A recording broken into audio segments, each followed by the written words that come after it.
1903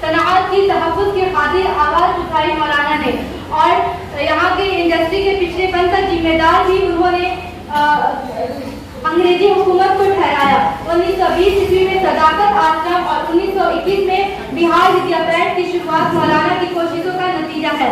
مولانا کے کارناموں کو تسلیم کرتے ہوئے ان کی یادگار میں ڈاک ٹکٹ جاری کیا گیا، اور 1998 میں مولانا مظہر الحق عربی فارسی یونیورسٹی کا قیام اور آپ کے نام سے مظہر الحق کالج دیوان کا نام رکھا گیا۔ آخرکار یہ محب وطن یہ یکجہتی کا علم بردار 2 جنوری 1930 کو اس دنیا سے کوچ کر گیا۔ اب میں اپنی باتوں کو اس شعر کے ساتھ ختم کرتی ہوں۔ جہاں رہے گا وہی روشنی لٹائے گا، جہاں رہے گا وہی روشنی لٹائے گا، کسی چراغ کا اپنا مکان نہیں ہوتا۔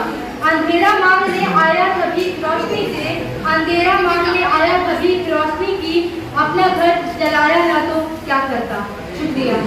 بسم اللہ الرحمن الرحیم۔ ان الذین قالوا ربنا اللہ ثم استقاموا صدق اللہ العظیم۔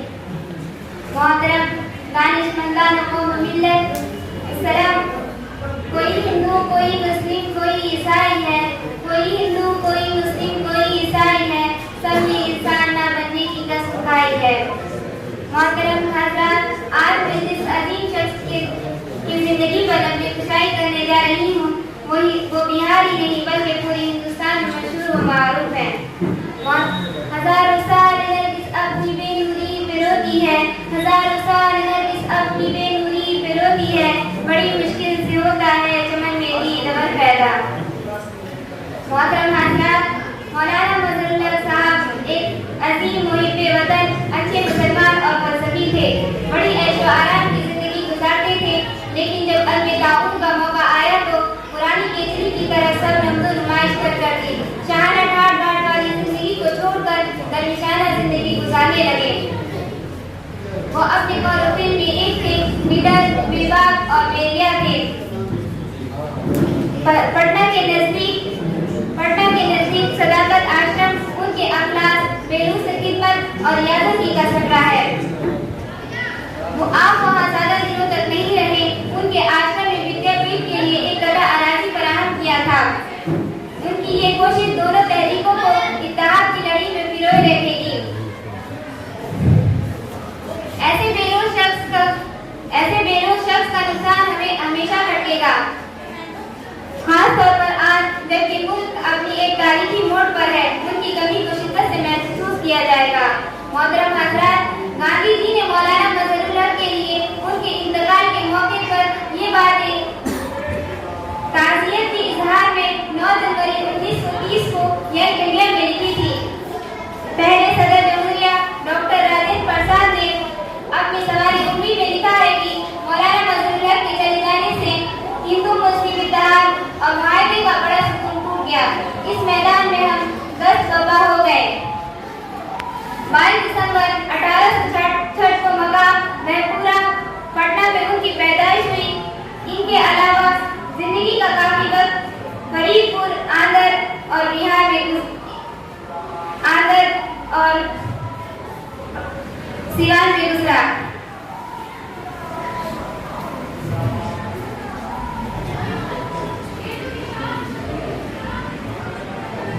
جہاں ان کے والد جناب احمد اللہ صاحب کا نام نہاد تھا۔ محترم حضرات، مولانا مظہر الحق صاحب جنگ آزادی کے ایک بے لوث مجاہد آزادی تھے۔ وہ پوری شدت کے ساتھ تحریک آزادی میں شامل رہے۔ مہاتما گاندھی کو حوصلہ دینے سے لے کر قدم قدم پر ان کے ساتھ تحریک آزادی میں ان کا ساتھ دیتے رہے، مگر افسوس مہاتما گاندھی کو بخوبی یاد رکھا گیا، مگر بہار کے اصلاح کو فراموش کر دیا گیا۔ ان کی قربانیوں کو نہ اس طرح یاد رکھا گیا جیسا کہ اس کا حق تھا، اور نہ لوگوں نے آزادی کی تذکرہ نگاروں میں انہیں مناسب مقام دیا۔ محترم سامعین، مباحث قوم مہاتما گاندھی جب جنوبی افریقہ سے ہندوستان واپس آئے تو مولانا ہی کی وجہ سے بہار میں قیام پذیر ہوئے اور آزادی کی لڑائی میں اہم کردار ادا کیا۔ نیز پوری دنیا میں ان کی ایک الگ شناخت بنی۔ محترم حضرات، یہ تھے ہمارے مولانا مظہر الحق صاحب جو ہماری سرزمین سے اٹھے اور پورے ہندوستان میں چھا گئے۔ ہر ایک آدمی، کیا ہندو کیا مسلم، سب کے آنکھوں کے تارے بن گئے۔ آج آپ کی زندگی ہمارے سامنے ہے جو ہمیں دعوت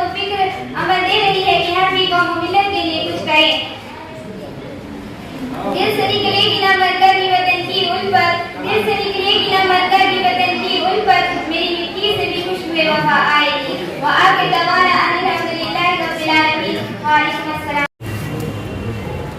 نحمده ونصلي على رسوله الكريم أما بعد أعوذ بالله من الشيطان الرجيم بسم الله الرحمن الرحيم رب اشرح لي صدري ويسر لي أمري صدق الله العظيم. محترم دانشوران قوم ملت، اساتذہ کرام، حکم صاحبان اور بزرگوں، دوستوں، السلام علیکم ورحمۃ اللہ وبرکاتہ. میرے لیے یہ نہایت خوشی کی بات ہے کہ آج مجھے جس عظیم شخصیت کی حیات و خدمات پر لب کشائی کا موقع مل رہا ہے، وہ صرف بہار ہی نہیں بلکہ پورے ہندوستان میں ایک عظیم محب وطن، مجاہد آزادی، ہندو مسلم اتحاد کے عظیم داعی کی حیثیت سے مشہور و معروف ہے. میری مراد جنگ آزادی کے عظیم رہنما، قومی یکجہتی کے علم بردار، قومی صحافت کے اہم رکن، مادر ہند کے ہونہار سپور، بیرسٹری کو چھوڑ کر فقیر بننے والے مولانا مظہر الحق صاحب رحمۃ اللہ علیہ ہیں. آپ کی پیدائش 22 دسمبر 1866 عیسوی کو مقام باپورہ ضلع پٹنہ میں ہوئی. مولانا کی یادگار ایک مڈل اسکول اور ایک مسجد آج بھی باپورہ میں موجود ہے. حضرات، آج ہم جس آزاد فضا میں سانس لے رہے ہیں وہ یوں ہی ہمیں آسانی سے نہیں مل گئی. اس کے لیے ہمارے بزرگوں نے سخت مصیبتیں برداشت کی ہیں، جیل کی کوٹریوں کو آباد کیا، پھانسی کے پھندے کو مسکراتے ہوئے چوما، جس کی وجہ سے آج ہم اپنی مرضی سے زندگی گزارنے، پڑھنے لکھنے کی آزادی نصیب ہوئی. لیکن افسوس کہ آج ہم نے اپنے قومی ہیروز کو فراموش کر دیا. ان میں ایک نام مولانا مظہر الحق کا بھی آتا ہے. آپ کا خاندان انگریزوں کا سخت مخالف تھا. آپ کے خاندان کے لوگوں نے 1857 کے جنگ آزادی میں بھی حصہ لیا تھا. دوران تعلیم جب کہ آپ لندن میں مقیم تھے، آپ کو سماجی کاموں میں دلچسپی پیدا ہوئی، جہاں آپ نے انجمن اسلامیہ نامی تنظیم قائم کی جس میں تمام مذاہب کے لوگ شامل تھے. آپ نے گاندھی جی کے ساتھ مل کر چمپارن ستیہ تحریک کو کامیاب کرانے میں اہم رول ادا کیا. آپ نے ہندوستانی بچوں کے پڑھنے اور ان کی تعلیم کا انتظام کرانے کے لیے اپنی زمین پر ودیا پیٹھ قائم کی. آپ کا اہم کارنامہ صداقت آشرم کا قیام ہے، جو تمام تحریکوں کا گہوارہ ہے، جہاں بڑے بڑے سیاسی لیڈر قیام کرتے تھے. ہندوستان کی تعمیر اور آزادی سے متعلق تمام فیصلے یہی کیے جاتے تھے. آپ کا خیال تھا کہ ہندو مسلم ایک ہی کشتی کے سوار ہیں. آپ ہندو مسلم اتحاد کے اور ایکتا کے زبردست علمبردار تھے. ہمیں ایک ذاتی سفر کرنا ہے اور حضرات، آج ہمیں اس بات کی ضرورت ہے کہ ہم ان کی وراثت کی تشریح کریں تاکہ ہندو مسلم میں اتحاد پیدا ہو. اب میں اپنی بات کو اس شہر پر مکمل کرنا چاہوں گا کہ وہ وطن سے وفاداری کا ثبوت مانگتے ہیں ارے ہم جو اپنے وطن کی خاص سے تیمم کرتے ہیں. وآخر دعوانا الحمدللہ رب العالمین. والصلاة والسلام على سيد المرسلين وعلى آله وأصحابه الطاهرين رضوان الله تعالى عليهم أجمعين. أما بعد، أعوذ بالله من الشيطان الرجيم. بسم الله الرحمن الرحيم.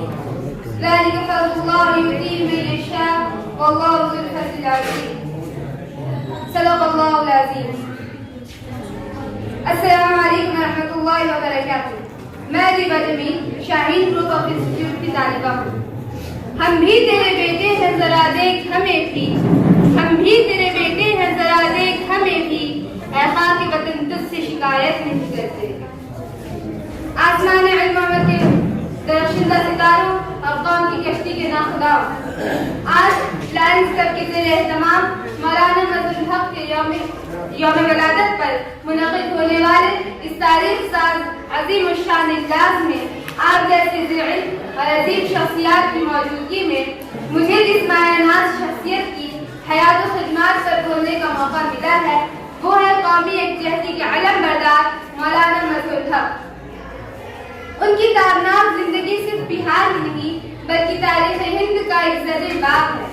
ان کی زندگی کے مختلف گوشے ہیں. ہر گوشہ تقریر و تحریر کا ایک مستقل عنوان ہے. اس لیے سمجھ نہیں آتا کہ داستان کا آغاز کہاں سے کروں. ان کی زندگی کے کون کون سے پہلو کو موضوع سخن بناؤں.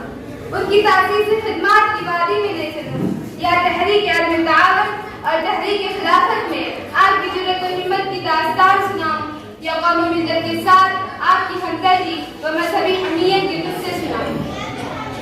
محترم سامعین کرام، مولانا مظہر الحق کی شخصیت محتاج تعارف ہے. ہندوستان کی تاریخ کا وہ بدترین دور تھا. انگریزوں کے ظلم و ستم سے ہندوستان فرار رہا تھا. اسی وقت اسی صوبہ بہار کے ضلع پٹنہ کے پنڈا تھانہ واقع بہپورہ میں 22 دسمبر 1866 کو آپ کی ولادت ہوئی. آپ نے پٹنہ کالج سے میٹرک کی تعلیم حاصل کی اور قانون کی پڑھائی کے لیے لندن کا رخ کیا. 1896 میں جب بہار کے سارن میں قحط پڑا تو آپ نے وہاں کے لوگوں کے لیے بہترین انتظام کیا. 1917 میں گاندھی جی کی گزارش پر آپ نے چمپارن ستیہ میں سرگرم حصہ لیا، جس کے لیے آپ کو 3 مہینے کی قید و بند کی صعوبتیں بھی برداشت کرنی پڑی. 1920 تک آپ ایک تجربہ کار اور کامیاب وکیل بن چکے تھے، لیکن آپ نے تحریک عدم تعاون میں شرکت کی غرض سے وکالت درج کر دی. اتنا ہی نہیں، اس تحریک میں شرکت کی غرض سے آنے والے لوگوں کو رہنے کے لیے آپ نے اپنی 16 بیگھہ زمین عطیہ کر دی، جہاں آج صداقت آشرم ہے. مٹی کی محبت میں ہم عاشق تصروں نے محبت اتارے کی واجب کی نہیں ہے. محترم حضرات، مولانا صرف گفتار کے قاضی نہیں بلکہ کردار کے بھی قاضی تھے. آپ ہندو مسلم اتحاد اور یکجہتی کے لیے ہمیشہ بے چین رہتے تھے. مولانا مذہبی منافرت کے بالکل مخالف تھے. انہوں نے ایسے وقت میں قومی اتحاد کی وکالت کی جب تمام ملک میں برطانوی حکومت فرقہ وارانہ منافرت کو فروغ دینے کی کوشش کر رہی تھی. اس کے لیے آپ نے اپنا سب کچھ قربان کر دیا. آپ ایک سچے محب وطن اور پکے مسلمان تھے. آپ نے ہندوستان کی آزادی، سیاسی، سماجی اور تعلیمی سرگرمیوں میں بھرپور حصہ لیا. ہزاروں سال نرگس اپنی بے نوری پہ روتی ہے، بڑی مشکل سے ہوتا ہے زمین میں دید اگر پیدا. دوستو، آج آپ کی زندگی ہمیں یہ پیغام دے رہی ہے کہ ہم بھی انہی کے نقش قدم پر چل کر ہندوستان میں رہنے والے ہر ایک شخص کے لیے فائدہ مند بن جائیں. اللہ تعالیٰ آپ کے قبر نور سے بھر دے. آمین.